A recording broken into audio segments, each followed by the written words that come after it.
Olá pessoal, sejam bem-vindos a mais um de nossos vídeos. Hoje nós vamos continuar falando sobre o plano financeiro do plano de negócios, mais especificamente sobre o capital de giro. Em primeiro lugar, o que é capital de giro? É aquele capital necessário para o funcionamento da empresa. Como assim?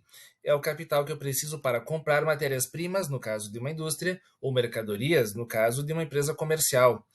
Bom, também vou precisar de capital de giros para o financiamento das vendas a prazo, porque geralmente eu tenho um prazo curto para pagar os meus fornecedores de matérias-primas ou mercadorias e acabo concedendo um prazo mais longo para os meus clientes. Isso faz com que durante um tempo eu precise de capital para financiar essas vendas, já que eu vou estar esperando meus clientes me pagarem enquanto eu já paguei os meus fornecedores. Isso vai ser a base para a necessidade do capital de giro. Também eu vou precisar de capital de giro para pagar algumas despesas que vão acontecer até que eu receba as vendas que eu já realizei. Como eu estou falando do capital de giro em uma perspectiva de plano de negócios, ou seja, um orçamento para o futuro, eu vou precisar pensar em coisas como qual será o meu estoque inicial, qual é o caixa mínimo que eu quero manter e, por consequência, qual é a necessidade de capital de giro. É de um pouquinho diferente de eu pensar em analisar empresas que já existem, em analisar dados históricos de empresas que já existem. Na verdade, aqui eu vou pensar numa perspectiva de orçamento, né? No caso de um plano de negócios que eu estou elaborando. Vou tentar mostrar para vocês um diagrama para explicar o que é o capital de giro. Em primeiro lugar, eu vou ter uma linha do tempo e eu vou começar a pensar que eu tenho que elencar quais são as datas em que eu espero comprar e as datas em que eu espero pagar os meus fornecedores. Vamos imaginar que na data zero, quando eu inicio a minha análise, eu faço uma compra e o meu fornecedor me dá 20 dias para pagar essa compra. Ela pode ser, por exemplo, uma mercadoria. Vou dar o exemplo de uma empresa comercial que é um pouco mais fácil de entender. Eu tenho 20 dias para pagar o meu fornecedor, mas eu não vou vender esse produto tão rápido. Eu vou ter um tempo em que esse produto vai ficar estocado e quem sabe lá no dia 30 eu vou efetivamente vender esse produto. No entanto, eu tenho um prazo para que o meu cliente me pague. Por exemplo, o meu cliente pode ter me comprado no cartão de crédito e eu posso ter concedido um prazo de um mês, 2 meses, 3 meses para ele me pagar. Então, nesse exemplo que eu estou mostrando para vocês, eu vou vender no dia 30, mas vou receber o valor referente a essa venda somente no dia 60, ou seja, 60 dias após eu ter começado esse ciclo. Essa primeira parte que eu coloquei em vermelho é o que eu chamaria de prazo de pagamento de fornecedores. É uma análise também de índices de prazos médios que vocês podem observar em outros vídeos, né? Inclusive o vídeo que eu fiz sobre índices de prazos médios. Também, nessa parte que eu coloquei em azul, que fala do momento em que eu vendi até o momento em que eu recebi, esse intervalo de tempo eu vou conhecer como prazo de recebimento de vendas. E eu também posso analisar o prazo que existe antes da venda e a partir do momento em que eu realizei a compra. Do dia zero até o dia 30, houve um prazo em que eu comprei o produto, ele entrou no meu estoque, mesmo que eu não tenha recebido fisicamente ele, contabilmente, ele já está no meu estoque. Então, entre o dia zero e o dia 30, o produto ficou estocado. Eu posso chamar de prazo de estocagem, o prazo médio de estocagem, se eu estiver falando de mais de um produto, certo? Bom, aí a gente tem um pequeno problema, porque eu paguei o produto no dia 20, mas só fui receber o valor referente a essa venda lá no dia 60, ou seja, eu tive 40 dias em que eu já tinha pago o produto, mas não tinha recebido o valor referente à venda dele. Então, esse período corresponde à necessidade de capital de giros, que eu já percebi que é de 40 dias. Eu não sei ainda quanto isso implica em valores monetários, quanto isso implica em capital para financiar esse período aí, mas eu vou tentar calcular daqui a pouquinho, certo? Eu também posso compreender que essa etapa toda, todo esse ciclo que ocorre desde o momento da compra até o momento do recebimento, eu posso chamar de ciclo operacional. E o momento que existe entre o pagamento, o desembolso e o recebimento, eu posso chamar de ciclo de caixa. Tendo em vista esses conceitos, agora que vocês já entenderam como funciona esse ciclo operacional, esse ciclo de caixa, vai ficar mais fácil da gente compreender o cálculo da necessidade de capital de giro.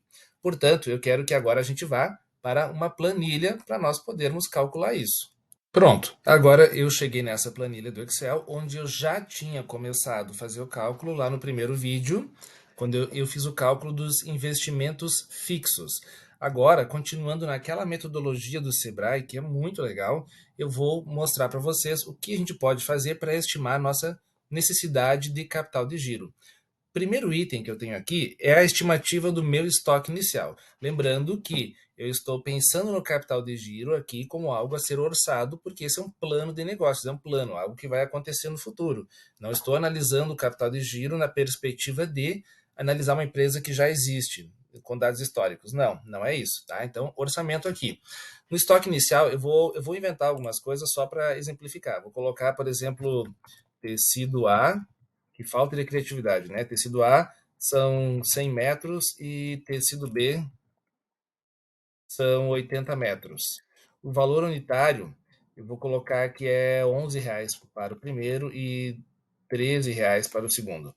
O total vai ser, para cada item, a multiplicação dos dois. Vou fazer uma fórmula para isso. Igual, seleciona essa quantidade aqui, asterisco, para multiplicar, seleciona o valor unitário. Então, Enter. Vou arrastar, né? Vou aplicar a fórmula às linhas que vêm abaixo e vou fazer um somatório igual soma, abre parênteses, seleciona toda a região a ser somada, na linha 37 até a linha 41, no meu caso aqui, né? E fecha parênteses, enter. Vou precisar de um estoque inicial de tecido que vai custar 2.140. Então, isso já vai ser uma demanda para o meu capital de giro. Agora, eu vou fazer uma estimativa do meu prazo médio de vendas. É o prazo que eu vou conceder para os meus clientes, o prazo médio que eu vou conceder. Eu não sei, vou fazer várias vendas, eu não sei exatamente qual vai ser o prazo de cada uma delas, porque elas não aconteceram. Eu estou estimando algo para o futuro. Mas eu vou supor aqui, vou fazer uma estimativa de que uma parte vai ser à vista, uma parte vai ser em 30 dias, uma parte vai ser em 60 dias, certo? É uma estimativa. Vou colocar que 30% das vendas vão ser à vista, que 40% das vendas vão ser em 30 dias. Vou até mudar o nome aqui, 30 dias. E vai ter mais uma parte que vai ser em 60 dias, que vai ser de 20% e 90 dias. Vai dar 10%, tá? Eu inventei esses valores, vou tirar o último prazo aqui. E agora, vou colocar aqui nessa coluna o número de dias. No caso da venda à vista é 0 dias, né? Vou receber na data em que eu vendi. Aqui são 30, aqui são 60, aqui são 90 dias. E vou criar um cálculo de uma média ponderada para ver qual é o prazo médio, como o próprio nome diz, o prazo médio dessas vendas, o prazo médio pelo qual eu vou ter que financiar os meus clientes. Em primeiro lugar, vou fazer a multiplicação aqui igual 30% vezes zero. Dei Enter. Deu zero, claro, multipliquei por zero, mas é importante a gente deixar isso definido por uma questão de organização. Vou aplicar isso agora às linhas de baixo, posiciono o cursor do mouse aqui no canto inferior direito, clico e puxo. Então, tenho aqui uma estimativa do tempo que eu vou precisar financiar as minhas vendas. Prazo médio, né, vai ser o somatório disso, né, porque eu já fracionei aqui as minhas vendas. Vou fazer a fórmula da soma, igual soma, seleciono toda aquela região e tenho aí que o total é de 33 dias. Então, eu vou precisar de financiar minhas vendas durante 33 dias, somando 4 categorias de vendas que eu fiz. Né? Eu dividi elas em 4 categorias, vi quanto eu precisava de tempo para cada uma delas e somei. 33 dias, então, é o prazo médio de vendas. Depois eu tenho que calcular o prazo médio de compras. Vou estabelecer aqui alguns percentuais também. Eu vou supor que 60% das vendas vão ser pagas à vista, que 20% vão ser pagas em 30 dias, vou escrever aqui 30 dias e 60 dias. E 20% vão ser pagas em 60 dias. Não sei se eu precisava escrever isso, né? Porque eu vou colocar o número de dias aqui. É zero no primeiro caso, 30 e 60. Agora eu vou multiplicar isso como eu fiz antes. Posso até copiar e colar, né? Vou copiar isso aqui em cima, Ctrl C e Ctrl V aqui embaixo e arrasta para aplicar essa fórmula às linhas de baixo. Pronto. E como a minha tabela está no mesmo formato, está organizada da mesma forma, eu até vou copiar essa fórmula da soma aqui. Ctrl C, Ctrl V aqui embaixo. Então ele já somou, né? 18 dias, seria 20% das vendas vão ocorrer em 30 dias, dá 6 dias, 20% das vendas vão ocorrer em 60 dias, dá 12 dias, e 60% vão ocorrer em 0 dias, porque são à vista, então 0 dias. Somei tudo, 18 dias. Então, isso já é algo que é comparável àquilo que a gente viu no diagrama, lá no início do vídeo. Eu também vou ter que pensar em qual vai ser o meu prazo médio de estocagem. Quanto tempo, em média, eu vou manter os meus produtos estocados? A gente poderia estudar muito mais sobre os prazos de estocagem, né? Tem muita coisa que a gente poderia levar em consideração aqui, mas a gente precisa considerar que nós vamos ter que manter estoque durante um tempo. A gente não quer manter muito tempo de estoque porque isso custa dinheiro, mas também a gente não pode manter tão pouco tempo porque eu corro o risco de ficar desabastecido. Eu vou colocar aqui que o número de dias em que meus produtos vão ficar estocados é 10. Tá? Coloquei aqui 10 dias. Então, agora eu vou para o quarto passo aqui, que é onde eu vou calcular efetivamente a necessidade de capital de giro, pelo menos o tempo por enquanto, né? Aqui no primeiro momento eu vou reorganizar, né? Prazo médio de vendas, então só por uma questão de organização eu vou colocar o valor que está lá em cima. Não vou escrever manualmente, vou dar um sinal de igual, vou subir aqui e vou selecionar o prazo médio de vendas que eu tinha calculado, que é 33, e vou dar Enter, né? Não posso copiar, não posso escrever manualmente, por quê? Daí não atualizaria, né? Se eu mudasse alguma coisa lá em cima. E eu tenho que fazer essa automação, né? Tem que puxar os dados lá de cima, porque caso eu mude algo, né, se eu tiver colocado a fórmula direitinho, aqui embaixo vai mudar também. Necessidade média de estoques também, vou dar um sinal de igual, só para mostrar que é igual isso daqui. Ó. Então, dei o sinal de igual e vou copiar a necessidade média de estoques que está aqui, 10. E Enter. Subtotal. Por que tem um total aqui? Porque esses são os prazos em que eu vou precisar de caixa, né? O prazo que eu vou dar para meus clientes, mais o prazo em que eu vou manter os produtos estocados.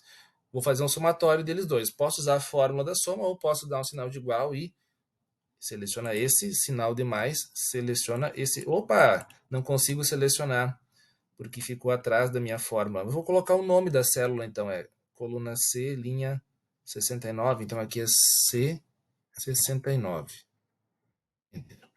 Se eu pudesse, eu simplesmente selecionaria essa daqui. Então, 43 dias.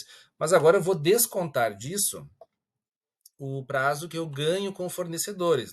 Se por um lado eu preciso conceder prazo para os meus clientes e preciso manter um tempo de estoque, por outro lado eu ganho também algum tempo com os meus fornecedores que eu vou descontar. Então vou colocar o sinal de igual aqui e vou buscar o prazo médio de compras, né, que é o prazo que eu tenho com fornecedores. É a mesma coisa. Selecionei o 18 dias.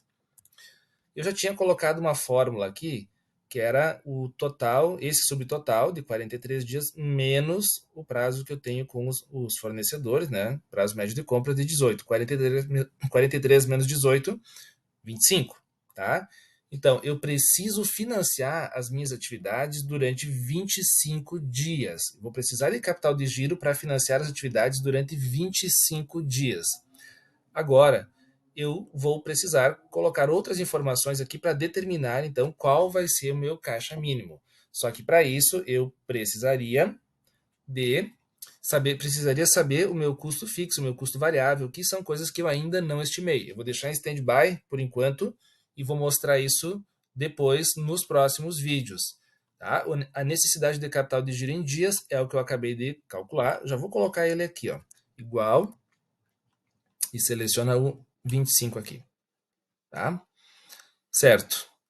Então, aqui no capital de giro, resumo, né, é a finalização do cálculo, que vai me dizer o total de capital de giro que eu vou precisar.